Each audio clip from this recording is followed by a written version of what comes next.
পুণ্যার্থীগণ ভিতরে প্রবেশ করলে এক অপরূপ দৃষ্টিনন্দন। চতুর্দিকে শুধু সুরা আর সুরা। সুরাগুলো অনেক সুন্দর, গোছালো, পরিষ্কার পরিচ্ছন্ন, এক কথায় অসাধারণ। আমাদের সঙ্গে থাকুন, দেখুন এই ভিতরে কি কি দৃশ্যমান হয়।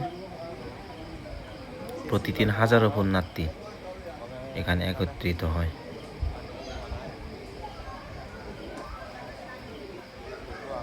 দূর থেকে দেখা যায় পাথরটি অনেক ছোট, কিন্তু ভিতরে প্রবেশ করলে এক অলৌকিক,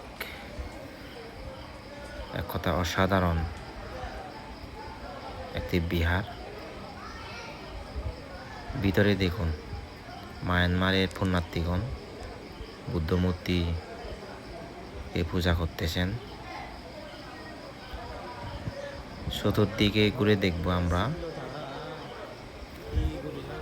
সবাই দেখে নিন এবং সাধুবাদের সহিত পূর্ণ অনুমোদন করুন। সুখী হোক।